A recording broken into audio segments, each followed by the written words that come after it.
Mesdames et messieurs, bonsoir et bienvenue dans cette page spéciale Béton News, d'où je ne suis pas seul sur ces plateaux. Comment faire face aux conflits fonciers et aux acquisitions illicites de terrains et lotissements anarchiques en RDC. Nous avons pris le cas de la ville de Kinshasa parce que ça pose beaucoup de problèmes. Ici, on vous reçoit comme expert. Comment faire face à cette situation de conflits fonciers, aux acquisitions illicites de terrains et lotissements? Avant d'aborder au vif du sujet, je retourne un peu en arrière pour me présenter. Je suis ingénieur géomètre et topographe et expert immobilier et foncier. Le moyen le plus simple, c'est de vulgariser la loi. Et cette fois-ci, ça doit se faire d'une manière sérieuse et de porte à porte. Parce que cette vulgarisation, on a connu de campagne, tout ça. C'était fait d'une manière un peu superficielle. Mais cette fois-ci, on doit vraiment faire véhiculer et les gens doivent comprendre la loi dite foncière. Parce que même dans les recoins, les gens doivent avoir cette information. Parce il y a des gens qui sont victimes faute de leur incompréhension par rapport à la loi. Mais si je ne vous retire pas la parole, mais tout ça, c'est dû aussi, on vous accuse, vous les géomètres qui distribuaient ou qui faisaient les géomètres. On vous accuse souvent par rapport à ces sujets. Bon, on nous accuse abusivement. On est géomètre pour rendre des services publics. Et avant de poser les actes qu'on a toujours posés, on prête serment. C'est-à-dire, on est vraiment dans l'obligation, nous sommes des géomètres assermentés, et on est dans l'obligation de respecter la loi et de faire respecter la loi. Ouais, par rapport à ça, maintenant, qu'est-ce qu'il faut faire pour pallier à cette situation? Oui. Là, vous me retournez à ma réponse initiale. C'est de vulgariser tout simplement la loi. Et la loi soit vraiment applicable avec rigueur, avec toute sa rigueur. Qui va vulgariser cette loi alors? Qui est censé de vulgariser cette loi? Les auxiliaires de la loi. Alors, parce que ces derniers temps, des lotissements anarchiques fait vraiment beaucoup de problèmes à Kinshasa. C'est ce qui cause d'ailleurs la cause de plusieurs inondations. Et vous les géomètres, vous êtes là. Quel conseil pourrez-vous donner pour qu'on n'ait plus dans des situations pareilles que nous courons ces derniers temps dans la ville de Kinshasa surtout? Le lotissement, au vrai sens du mot, il y a une ordonnance qui interdisant les lotissements dans la ville de Kinshasa. Ces lotissements, il y a des lotissements publics jusqu'à ce que le plan directeur de la ville sera actualisé, sera mis à jour. Donc, les lotissements, ce qu'on fait aux affaires foncières, ce sont des lotissements, en quelque sorte des lotissements privés, qu'on appelle parfois des morcellements. Parce que ça relève déjà du domaine privé de l'État, conformément à l'article 56 de la loi dite foncière. Ouais, alors, d'abord, on vous accuse aussi souvent, il y a des géomètres qui se sont fait fabriquer à eux-mêmes. Mais quels sont les critères d'un géomètre? Un géomètre un géomètre doit avoir une certaine formation. Un géomètre, on a des géomètres du cadastre et des géomètres au cadastre. Donc, la différence, les géomètres du cadastre, ce sont des géomètres formés à l'École nationale du cadastre. Et les géomètres au cadastre, ce sont des géomètres formés dans les instituts, entre autres l'INBTP. Moi, j'ai eu la chance de suivre ma formation à l'École nationale du cadastre, où j'étais géomètre du cadastre. Et par après, je fais l'INBTP, où je suis maintenant ingénieur géomètre topographe et expert immobilier. Donc, les géomètres, nous posons des actes parce qu'on est là, on engage la République en signant des actes. Ces actes-là, ce sont des actes qu'on a toujours répondu auprès des instances judiciaires. Si vous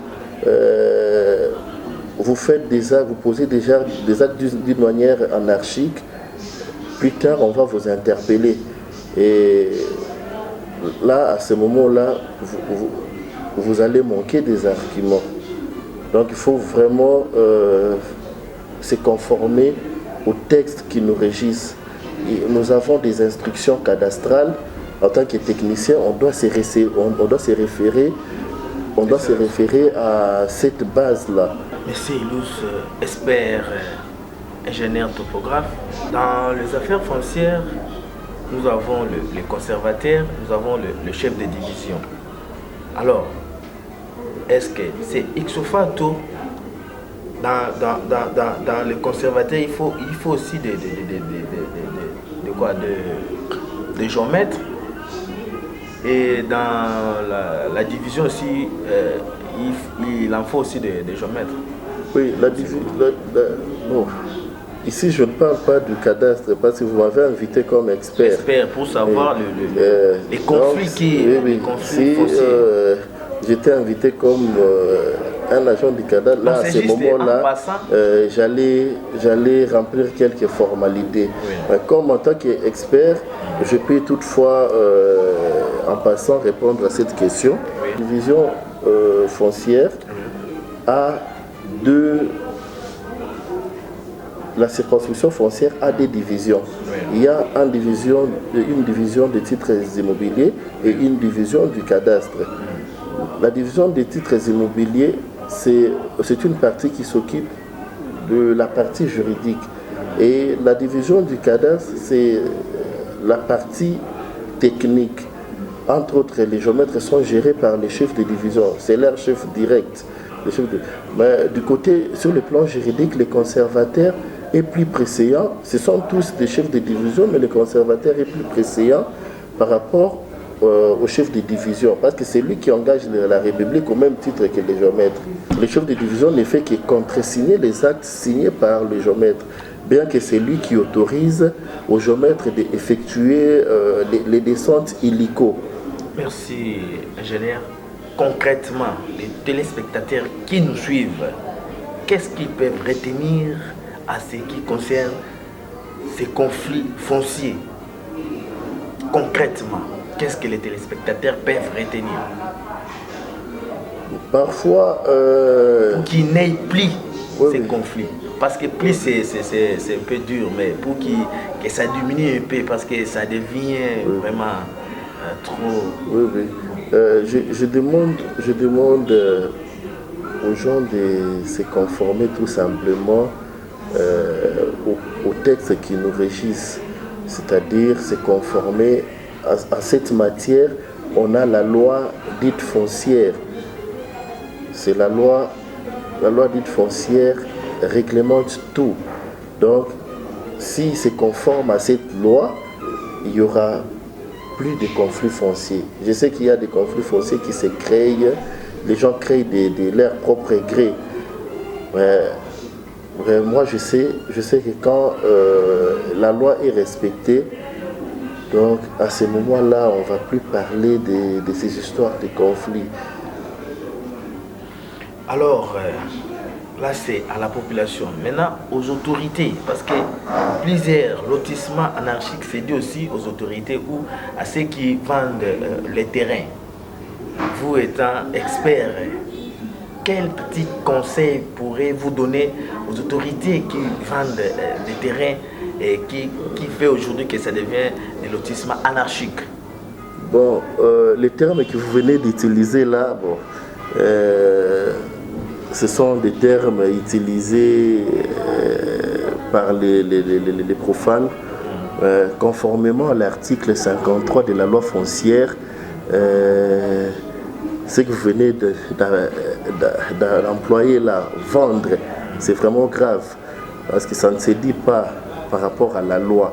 La loi dite foncière, dans son article 53, est tellement lucide à ce sujet, qui parle le sol est une propriété exclusive, inaliénable et imprescriptible de l'État. C'est-à-dire, l'État est l'unique propriétaire sur toute l'étendue de la République. Inaliénable, l'État ne peut ni vendre, ni céder, ni hypothéquer, lui-même l'État. Mais l'État donne des concessions, parce que la terre, on ne la vend pas. La terre appartient à l'État. Mais imprescriptible, l'État ne peut perdre aucune portion de terre pour ne pas l'avoir occupée pendant longtemps. Et personne ne peut se dire propriétaire d'une portion de terre pour l'avoir occupée pendant longtemps. C'est-à-dire, la loi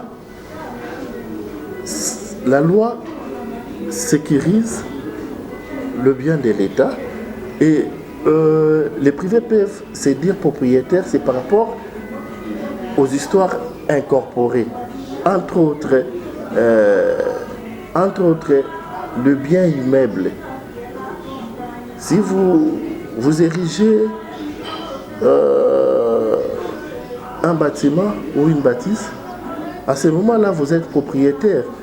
Et si vous êtes conformément à l'article 80 de la loi foncière, vous êtes personne physique de nationalité zaïroise, actuellement congolaise. L'État vous octroie une concession perpétuelle. Une concession perpétuelle. Ça signifie? Une concession perpétuelle, c'est-à-dire, parce que la concession, telle que l'article 60 à une personne physique, morale, une collectivité, un droit de jouissance. Et la concession perpétuelle, nous avons des concessions. Il y a la concession ordinaire et perpétuelle. Mais la concession ordinaire et la concession perpétuelle revient aux personnes physiques des nationalités congolaises. Vous avez une concession sur les fonds et vous êtes propriétaire de votre bâtisse. Et la loi parle d'un certain document. Je ne sais pas si vous avez déjà entendu parler de ces documents-là, le certificat d'enregistrement. Oui. Conformément à l'article 219 de la loi, toujours de la loi dite foncière. Oui. C'est ça, c'est la loi en vigueur, c'est la loi qui régit les domaines fonciers, qui parle de le certificat d'enregistrement, qui parle l'article 219 qui parle de tout droit de jouissance d'un fonds n'est légalement établi que par un certificat d'enregistrement du titre concédé par l'État. Tout droit. On ne parle pas de droit partiellement, mais tout droit. C'est dans son intégralité. Donc, essayez un peu de comprendre cette nuance-là. Donc, la concession perpétuelle revient aux personnes physiques des nationalités congolaises. Et pour les étrangers, on parle d'une concession ordinaire spéciale, renouvelable autant de fois, à condition que vous remplissez, vous arrivez à remplir quelques formalités, vous vous arrivez à remplir votre contrat comme il se doit. Très chers téléspectateurs, je pense que vous êtes en train de suivre les explications claires et pures provenant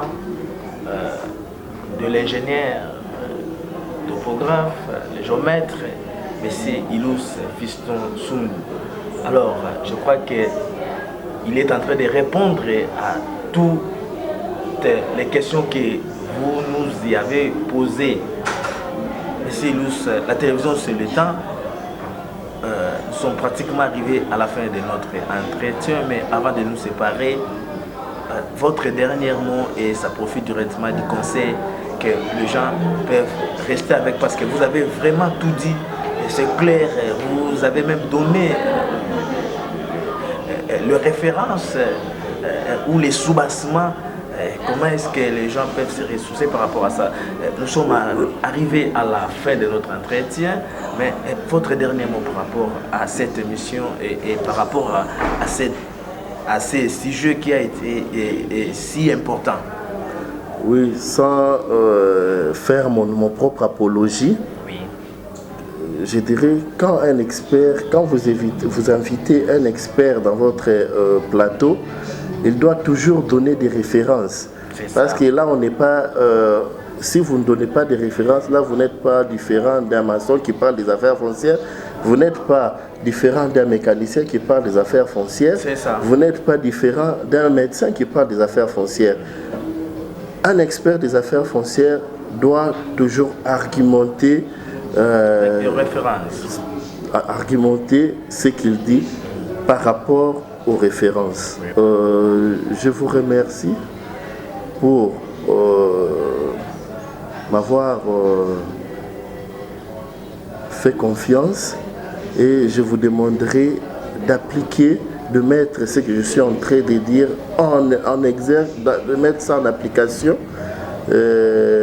À ce moment-là, on n'aura plus de conflits dans la vie, parce que les conflits, il y a même des familles qui ne sont plus ensemble pour des conflits fonciers.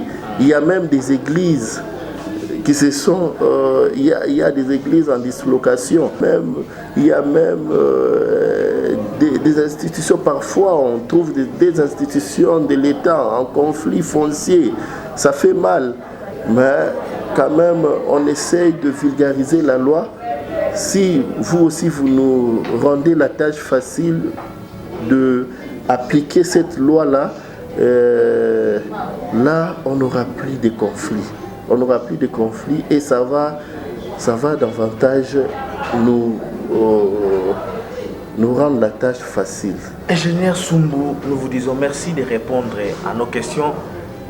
Très chers téléspectateurs, je pense que là où vous êtes à la maison, vous avez dit merci à M. Tonton Matoulou qui avait réussi pour vous ce que moi je peux appeler l'expert qui a pu répondre à toutes vos questions qui a été posées. Je vous assure que ce n'est pas la dernière fois qu'on reçoit l'expert ingénieur Fiston Soumbu dans notre plateau de Bétonnews, mais tellement il y a plusieurs sujets d'affaires foncières à ce qui concerne les géomètres et nous avons cette chance d'être à côté de lui au cas où besoin. Nous allons chercher toujours à les contacter avec d'autres sujets bien sûr qui va vous répondre. Quant à moi, je vous dis merci et à la prochaine.